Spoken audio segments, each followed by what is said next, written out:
Hello everyone, a very warm welcome to desires YouTube channel. Friends, कल video नहीं आ पाया बिकॉज मेरा शेड्यूल बहुत ज़्यादा बिजी चल रहा है इधर आजकल, और आज का वीडियो थोड़ा देर में आएगा। So sorry for that, and please understand कि हर डे एक सेम टाइम नहीं होता है। सो चलिए द हिंदू को कवर करते हैं। एंड हिंदू में ये कल इंपॉर्टेंट रहा, 200 investment proposal from China wait for security clearance by home ministry. देखिए 200 इन्वेस्टमेंट का प्रपोजल है, 200 इन्वेस्टमेंट प्रपोजल्स हैं जो कि अभी चाइना को एक वेटिंग उसमें डाल दिया गया है सिक्योरिटी क्लियरेंस लेने के लिए। किससे? मिनिस्ट्री ऑफ होम अफेयर्स से। और ये क्यों आया changes? It was just because of the जो न्यू रूल्स आए हैं जिसके अकॉर्डिंग जो भी बॉर्डर कंट्रीज़ हैं उनको क्लियरेंस लेने के लिए पहले मिनिस्ट्री ऑफ होम अफेयर्स से जो है अप्रूवल लेना पड़ेगा, तभी वो फॉरेन डायरेक्ट इन्वेस्टमेंट कर सकते हैं। पहले फॉरेन डायरेक्ट इन्वेस्टमेंट कैसे हुआ करता है? जितने भी नॉन क्रिटिकल सेक्टर हैं वो डायरेक्टली ऑटोमेटिक रूट के थ्रू इन्वेस्टमेंट कर सकते थे। बट अब क्या है, अब और जो क्रिटिकल सेक्टर्स थे, क्रिटिकल सेक्टर्स में हो गया defence, media, telecommunication, satellite, private security agency, civil aviation and mining, इन सब में एंड एनी इन्वेस्टमेंट, कोई सी भी प्रकार के इन्वेस्टमेंट हो पाकिस्तान से, बांग्लादेश से, उन्हें जो है मिनिस्ट्री ऑफ होम अफेयर्स का अप्रूवल लेना पड़ता था if they belong to critical sector. और पाकिस्तान और बांग्लादेश का नॉन क्रिटिकल सेक्टर्स के लिए भी अप्लाइड था।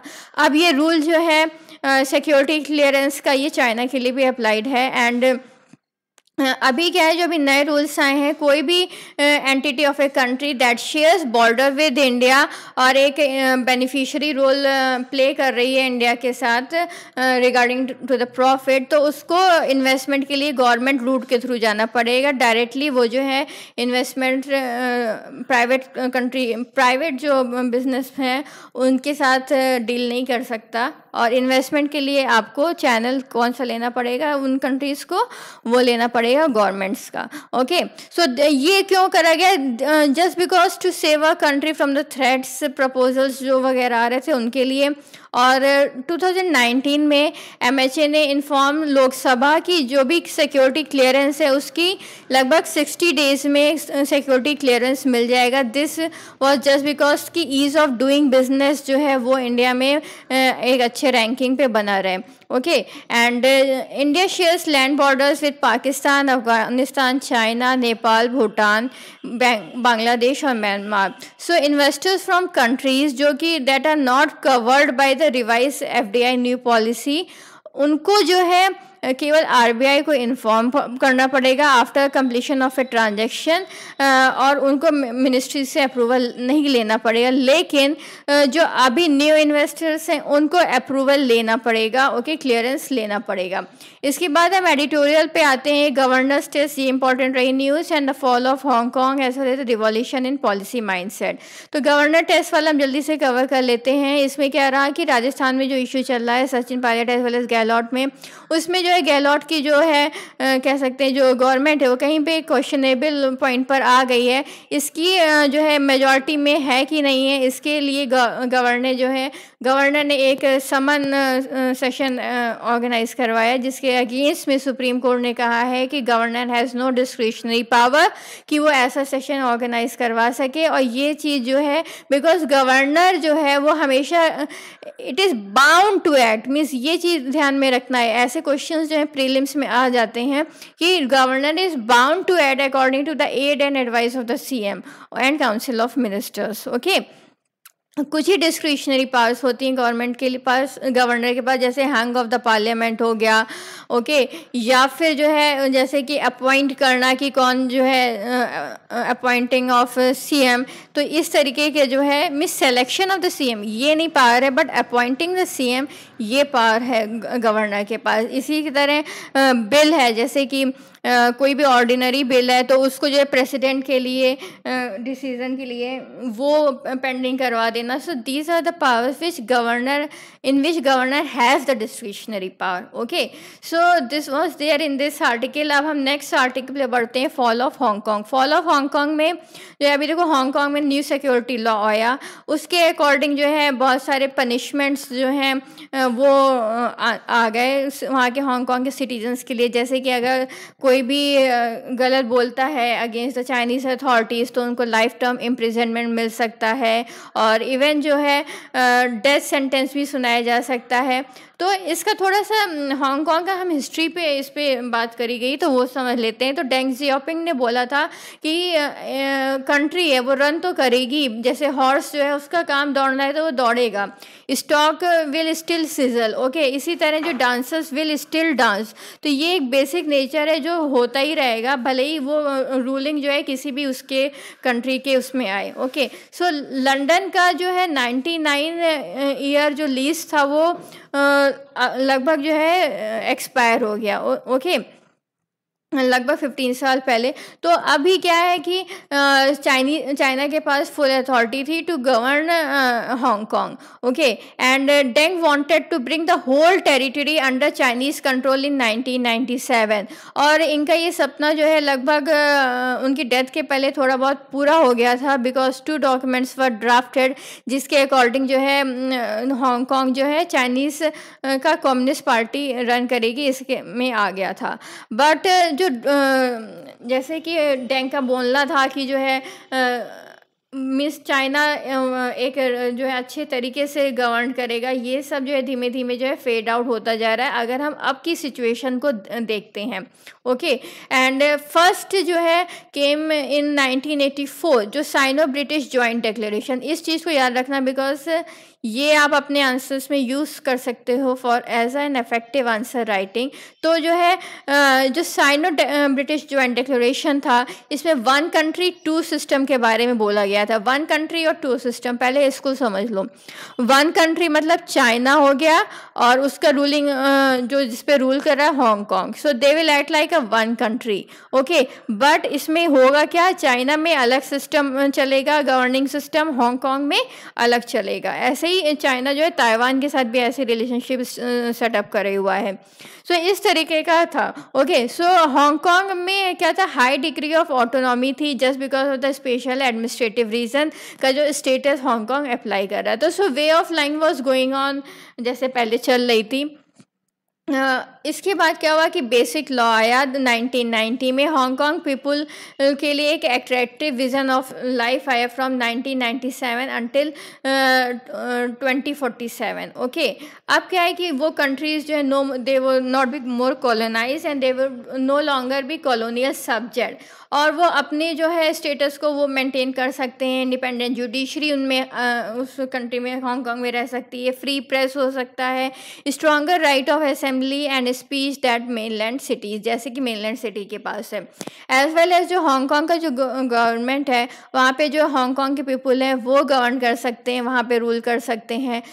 सो this was there, okay. But धीमे धीमे क्या हुआ, ये सारी चीज़ें फेड आउट होती चली गई। आफ्टर 1997 क्या हुआ, हांगकांग कोर्ट जो है रिमेन्ड फ्रीली इंडिपेंडेंट, और उसका न्यूज़पेपर जो है आराम से क्रिटिसाइज़ कर सकते थे। पहले वो कॉलोनियल पावर्स को क्रिटिसाइज़ करते थे, इसके बाद जो है जो चाइना की पावर को वो क्रिटिसाइज़ करना शुरू कर दिया। So democracy was there but it was in lives in nature, okay. And ये सब था। इसके बाद जो हम थोड़ा सा और समझते हैं नेक्स्ट स्लाइड से। एंड अभी देखो जून 4 में क्या हुआ, NSL आया। NSL ने पूरा कह सकते हैं हांगकांग का सब कुछ एकदम ही बदल दिया। जो एक वेव थी फ्रीडम की वो ख़त्म हो गई, मीन्स फ्रीडम जो है उस पर बैरियर लग गया, जर्नलिज्म पे बैरियर लग गया। एंड जो कह सकते हैं कि हांगकांग के लोग जो है हांगकांग के अथॉरिटी पे गवर्न कर रहे थे उस पर रोक लग गई, बिकॉज अब चाइना के लोग ही वहाँ पे गवर्न कर सकते हैं।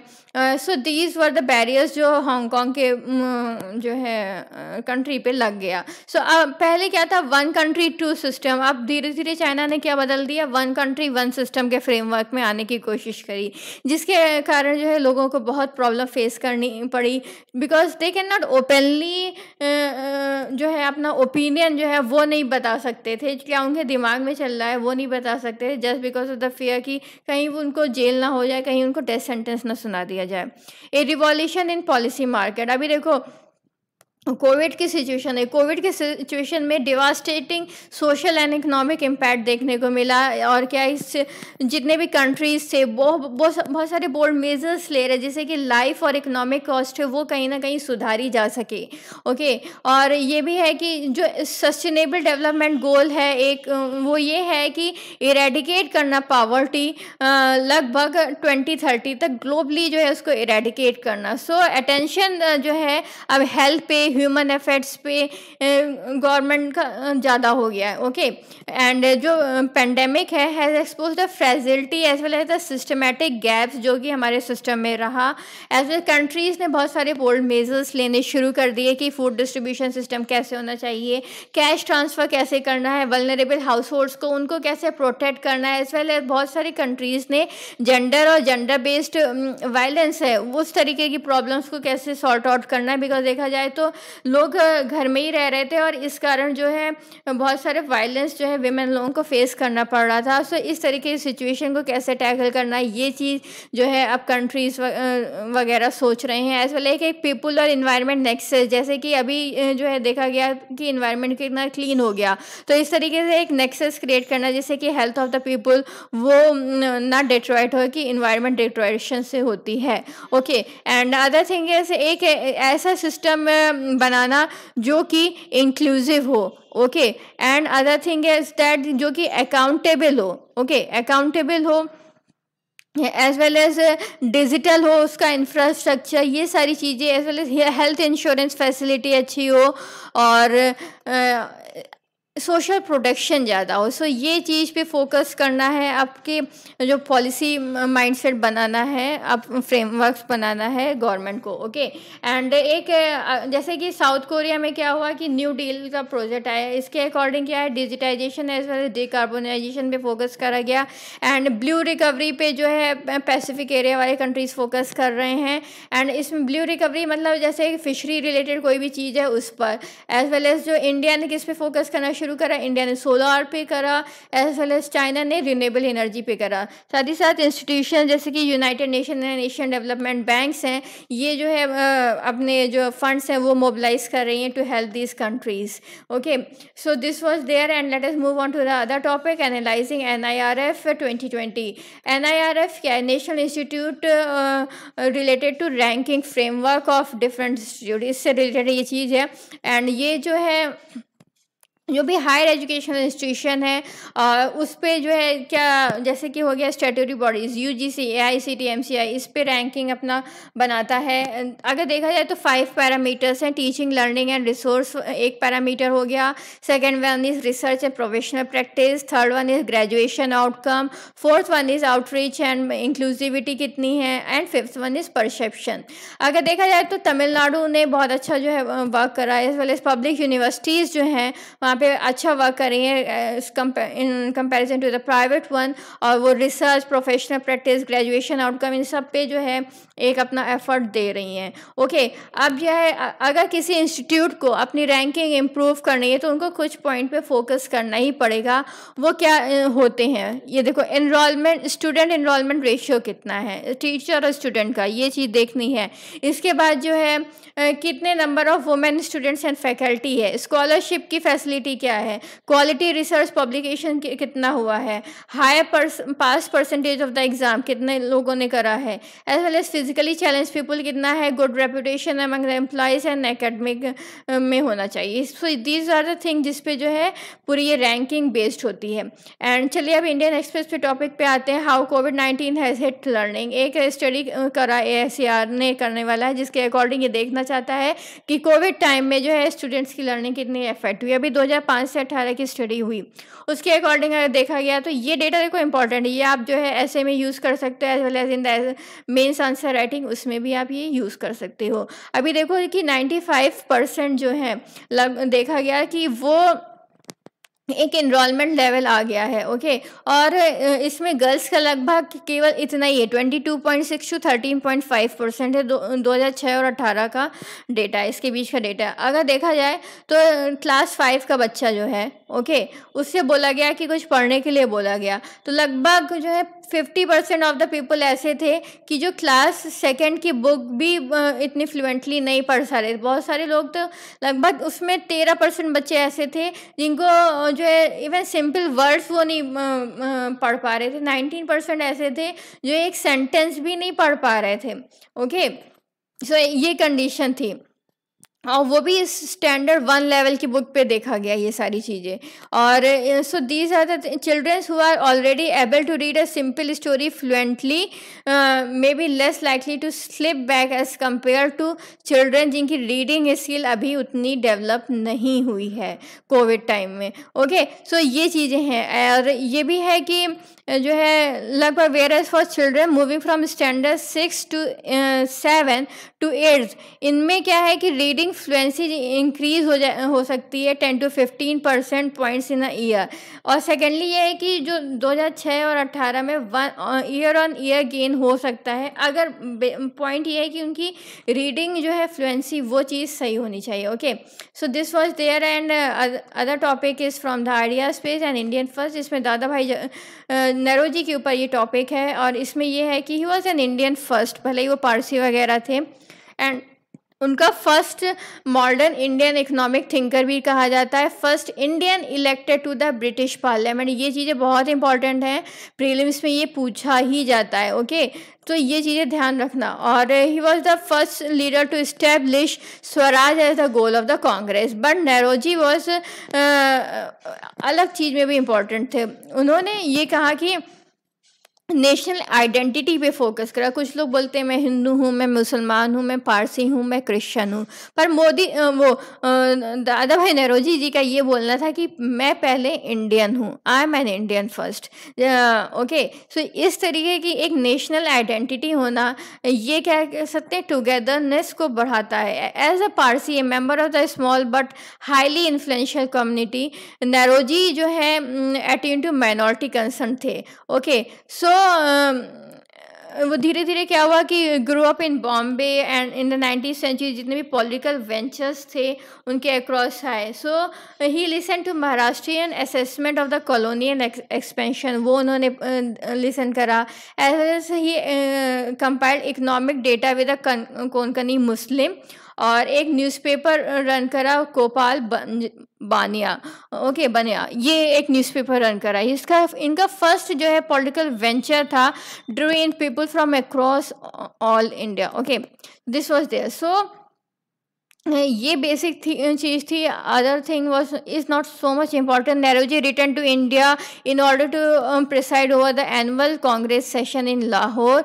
His journey from Bombay to Lahore was affirmative that somewhere from a minority could एक second could be question scrabbling community. Okay, so this was there. इससे ज़्यादा इंपॉर्टेंट इसमें कुछ भी नहीं है। ओके, नाउ आज का ये वीडियो कंप्लीट हो गया है, और आज के करंट न्यूज़ का वीडियो आपका होप्स हो कि मैं इवनिंग तक ले आऊँ। अगर नहीं आ पाता है तो नेक्स्ट डे तो डेफिनेटली आएगा। Okay, thank you for watching.